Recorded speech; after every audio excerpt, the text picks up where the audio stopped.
Quando Israel saiu do Egito e a casa de Jacó de um povo de língua estranha, Judá foi seu santuário e Israel seu domínio.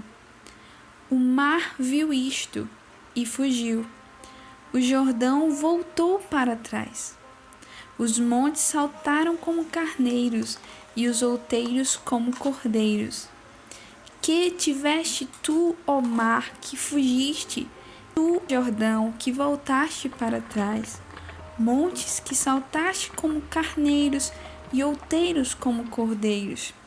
Treme terra na presença do Senhor, na presença do Deus de Jacó, o qual converteu o rochedo em lago de águas e o seixo em fonte de águas.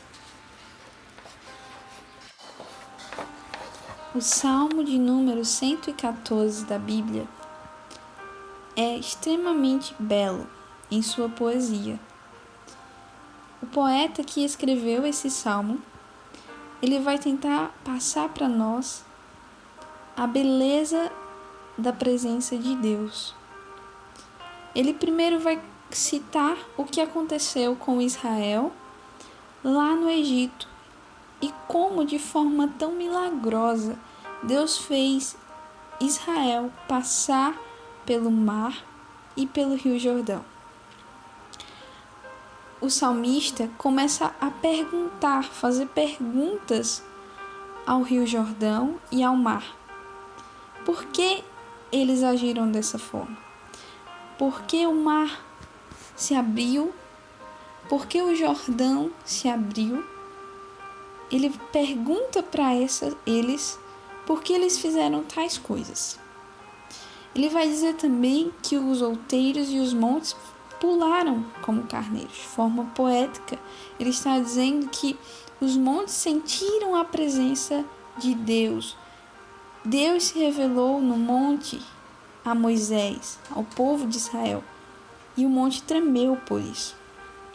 E aí o salmista faz todas essas referências à história de Israel, ao mar que se abriu, ao Rio Jordão que se abriu, aos montes que tremeram diante de Deus. E ele traz uma resposta para as suas perguntas.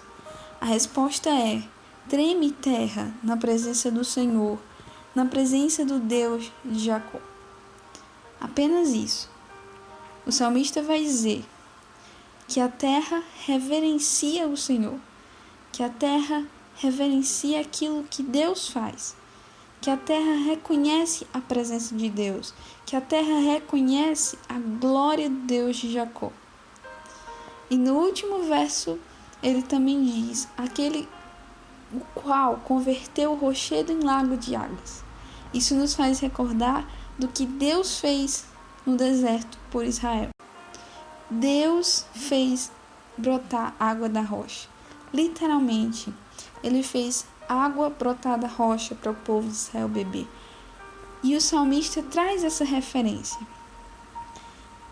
Ele mostra para nós que a terra reconhece a presença de Deus, que a terra reconhece o poder e a soberania do Senhor. E ela o reverencia por isso. Ao ponto do mar se abrir em obediência ao próprio Deus, ao ponto de um rio se abrir em obediência ao próprio Deus, ao ponto dos montes tremerem em obediência e reverência à presença de Deus. E eu me pergunto, quem somos nós diante desse Deus que o mar reverencia, que o rio obedece, que os montes tremem? Quem somos nós diante dele? Nós deveríamos apenas nos prostrar diante dele e reconhecer quem ele é. O Deus único, o Deus poderoso, o Deus que vai além de todos os outros deuses. Ele é soberano e a terra reverencia porque sabe que ele é o Criador. Se você ainda não conhece esse Deus, se você ainda não sabe quem é o Deus de Israel e quais os planos que ele tem para a sua vida, A terra já o sabe, a terra já o conhece e ela o reverencia. Você, como criação dele, só precisa conhecê-lo para também reverenciar a sua presença.